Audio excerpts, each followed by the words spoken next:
The invitation to the hunt. The massive ship appeared above Earth's atmosphere without warning, its obsidian hull blotting out the sun over half the planet. Unlike the dramatic alien invasions humanity had imagined, this arrival was eerily calm. No weapons fired, no demands made. Just silence that stretched across 3 days while the world held its breath. Captain Sarah Chen stood on the bridge of the International Space Station, watching the alien vessel through reinforced viewports. She had commanded the station for 2 years, but nothing in her training prepared her for this moment. The ship was impossibly vast, its surface covered in geometric patterns that seemed to shift and flow like liquid metal. "Captain, we're receiving a transmission," Lieutenant Martinez reported, his voice barely concealing his excitement.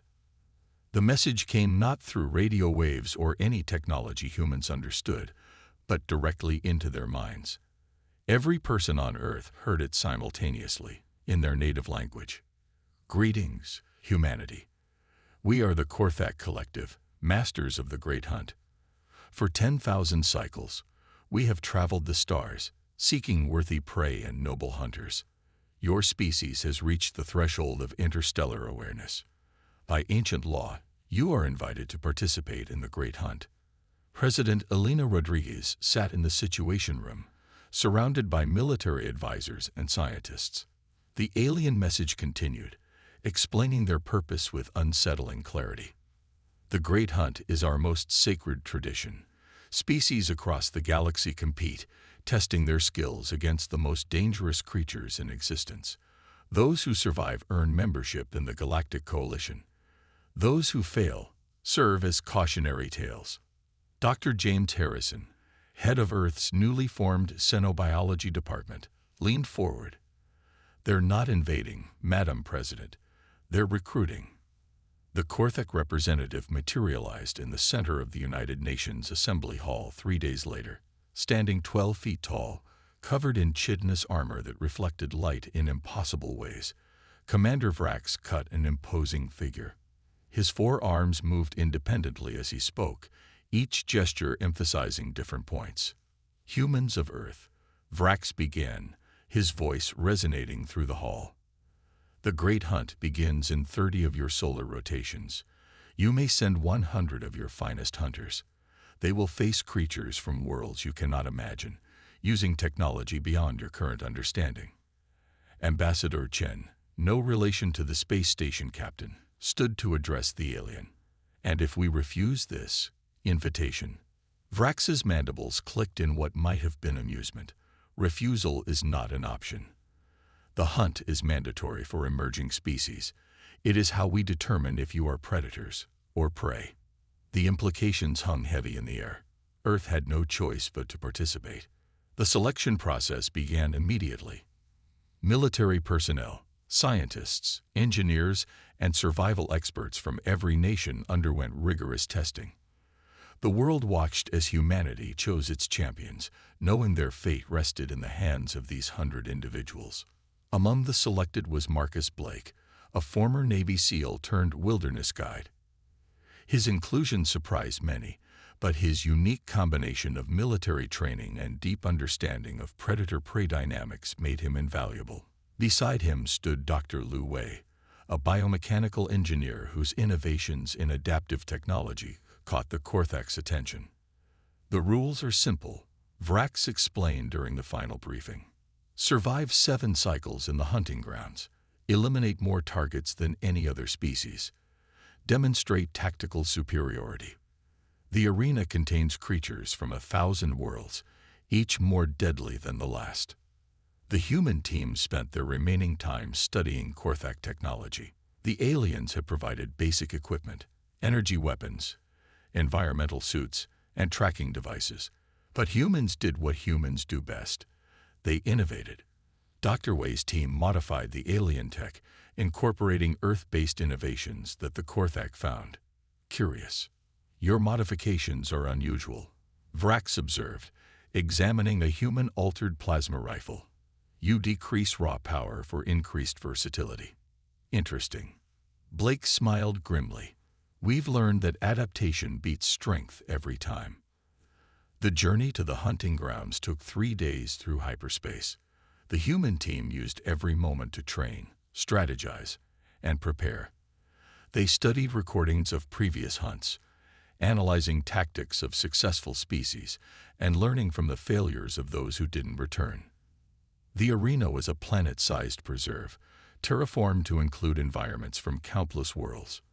Frozen wastes bordered scorching deserts, while toxic swamps gave way to crystalline forests.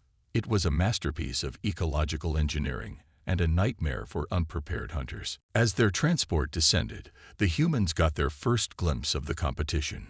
Ships from dozens of species dotted the landing zone.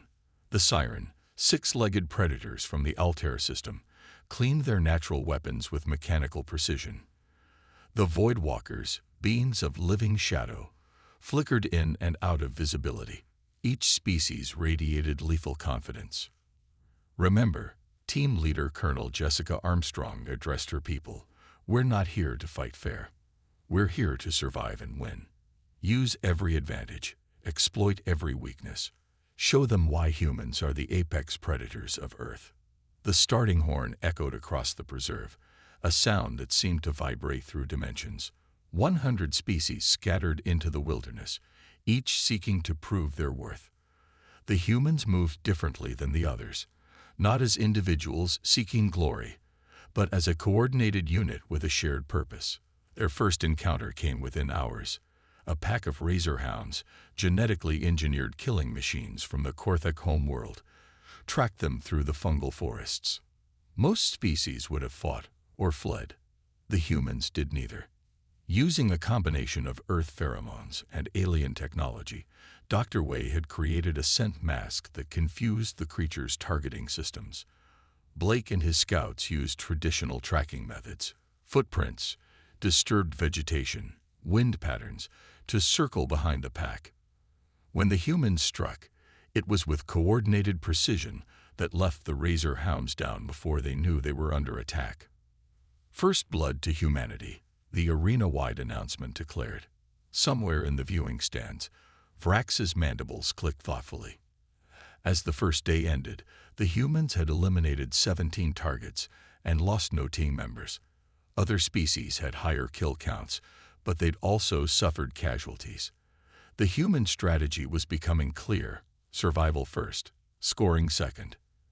That night, as alien constellations wheeled overhead, the human team gathered in their portable shelter. The energy readings showed other species hunting through the darkness. Confident in their superior night vision or enhanced senses, the humans chose to rest, to plan, to prepare for the challenges ahead. "They expect us to play by their rules," Colonel Armstrong observed, studying tactical displays. "Time to show them human ingenuity." Dr. Wei nodded, her fingers dancing over a modified scanner. "I've been analyzing the arena's ecosystem. Everything here is connected. Predators, prey, even the environment itself. If we can understand the system, we can use it." Blake finished.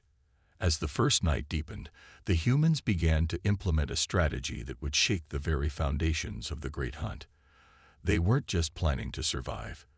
They were planning to revolutionize the game itself. The hunters from Earth had arrived, and the galaxy was about to learn why humans had clawed their way to the top of their world's food chain. The hunt had begun, but it would not end as anyone expected. The predators become prey. Dawn on the second day brought revelations. The humans had spent the night not just resting, but studying. Dr. Wei's modifications to the alien scanners had revealed something the Korthak had never intended participants to discover. The arena wasn't just a hunting ground. It was a carefully balanced ecosystem with hidden patterns and exploitable weaknesses. "Look at this," Wei whispered, showing her findings to Colonel Armstrong. "Every predator species follows specific hunting patterns, timed to environmental changes.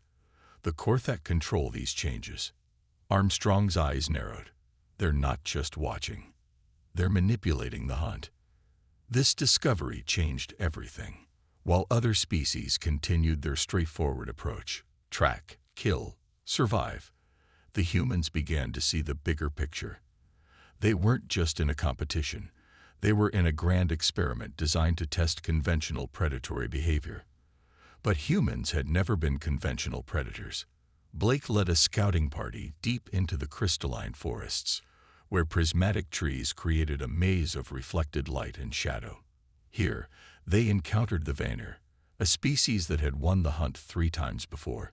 The Vanir were perfect predators, silent, invisible when still, with natural weapons that could slice through most armor. The Vanir pack leader materialized 20 meters from Blake's position, confident in its superiority. By Vanir standards, the humans were already dead. They just didn't know it yet. But humans had learned to hunt differently on Earth. They had evolved not through physical superiority, but through teamwork and tool use. Blake's team didn't try to match the Vanir's stealth. Instead, they used the crystalline trees themselves, setting up a series of reflective surfaces that created a house of mirrors effect. When the Vanir attacked, they found themselves striking at reflections while the humans fired from concealed positions using weapons modified to exploit the light-bending properties of the forest. The encounter lasted less than 3 minutes. When it ended, the 5-member Vanir pack was down, and the humans had proven something profound. The greatest predator wasn't always the one with the sharpest claws. Humans eliminate apex pack. Unprecedented tactical adaptation observed. The arena announcement noted with what might have been surprise. In the viewing chambers, Vrax leaned forward, studying the human techniques with new interest. They don't hunt like predators, he mused to his aide. They hunt like problem solvers, his aide finished. The 3rd day brought the humans' masterstroke. While other species competed for kills in the main hunting grounds, Dr. Wei's team had discovered the arena's central control node, a biological computer that regulated environmental changes in creature releases. It wasn't meant to be found, hidden beneath layers of camouflage and protected by the arena's most dangerous guardians. We don't need to play their game, Colonel Armstrong decided. We need to change the rules. The assault on the control node required every human on the team. Half provided distraction, drawing defenders away with coordinated strikes across the arena. The other half, led by Wei and Blake, penetrated the defenses using a combination of alien technology and human ingenuity. They encountered the Apex Guardians, creatures specifically designed to be unbeatable, with adaptive armor that learned from each attack and weapons that could disintegrate matter at the molecular level. No species had ever defeated one, let alone the dozen guarding the node. But humans had spent millennia learning to defeat superior predators. From mammoths to tigers, humanity had always found a way. The team didn't try to overpower the Guardians. Instead, they used the arena's own systems against them. Wei had discovered that the Guardians were connected to the control node itself, drawing power and receiving commands through quantum entanglement. By introducing a modified virus into the system, a combination of Earth-based code and alien programming, they didn't destroy the Guardians, they rewrote them. Turning predators into protectors, Wei murmured as the Guardians stopped their attack, their programming now recognizing humans as system administrators rather than intruders. The control node's interface was beyond anything Earth had imagined, a living computer that responded to thought and intention. But beneath the alien technology was something familiar, a logical system with rules and parameters. And if there was one thing humans excelled at, it was finding loopholes in systems. Within hours, the human team had reconfigured the arena. Environmental hazards that had threatened all participants now worked in humanity's favor. Creature releases became strategic assets rather than random threats. The hunt continued, but now humans weren't just participants. They were partial administrators. Other species noticed the change immediately. The siren found their preferred hunting ground suddenly inhospitable. The Voidwalkers discovered that shadows no longer concealed them from human sensors. Teams that had dominated previous hunts found themselves struggling against elements that seemed to favor the newcomers from Earth. "This is impossible," the siren pack leader growled through translator devices. "Humans are manipulating the arena itself." The Korthic observers were in chaos. Never in 10,000 cycles had a species discovered the control node, let alone gained access to it. Vrax watched with a mixture of admiration and concern as humans demonstrated why they had become dominant on their world, not through strength or speed, but through intelligence and adaptability. "Commander," his aide ventured, "should we intervene? They're disrupting the entire hunt." Vrax was silent for a long moment. "No, they're not breaking the rules. They're transcending them. This is what we've been searching for." The final days of the hunt saw a complete reversal of roles. Species that had entered as apex predators found themselves struggling to survive. The humans had transformed from hunted to hunters, but more importantly, they had become something else entirely. System manipulators who had turned the arena into their domain. The coalition of alien species attempted to unite against the human threat, setting aside traditional rivalries to face this new challenge. 50 remaining teams coordinated their assault on the human base, determined to eliminate these upstart primitives who had dared to challenge the natural order. The battle that followed would be remembered as the turning point in galactic history. The aliens brought superior numbers, advanced weapons, and centuries of combat experience. The humans brought something else, the collective ingenuity of a species that had survived ice ages, plagues, and world wars through cooperation and innovation. Using the arena's own defense systems, the humans created a series of adaptive battlefields. Siren warriors found themselves fighting in environments that neutralized their sonic weapons. Voidwalkers discovered that human-modified sensors could track them through dimensional shifts. Each species faced countermeasures specifically designed for their abilities. But the true human advantage was their unity. While alien species fought as separate units even in coalition, humans operated as a single organism. Information flowed. "They came as hunters," President Rodriguez announced to the United Nations Assembly. "But they left as students. We showed them that evolution doesn't stop at physical adaptation. It continues through social and cooperative advancement." In the years that followed, Earth became a hub for interspecies cooperation. The tactics developed during the hunt, turning competition into collaboration, using systems thinking over brute force, adapting environments rather than just adapting to them, became standard training for new species entering the galactic community. The Korthak, ancient masters of the hunt, found themselves learning from the newest members of their coalition. Vrax himself became a frequent visitor to Earth, studying human approaches to conflict resolution and resource management. "You have given us a gift," he told Dr. Wei during one such visit. "For 10,000 cycles, we sought the perfect predator. You showed us that the perfect survivor isn't a predator at all. It's a coordinator, an innovator, a builder of communities." The great hunt continued, but its legacy had changed. Where once it had been a brutal test of individual species' killing abilities, it had become something more, a challenge to find new ways of surviving together. And at the center of this transformation stood humanity, proof that sometimes the greatest strength comes not from being the apex predator, but from redefining what it means to be apex. The hunters from Earth had indeed become the hunted, but in accepting that role, they had transcended both categories. They had become something new, the architects of a new galactic order based not on predation, but on cooperation. And in doing so, they had ensured that humanity's first steps into the galaxy would be remembered not for their violence, but for their vision. The stars awaited, and humanity faced them not as conquerors, but as teachers, showing the galaxy that the greatest evolution was not in becoming the ultimate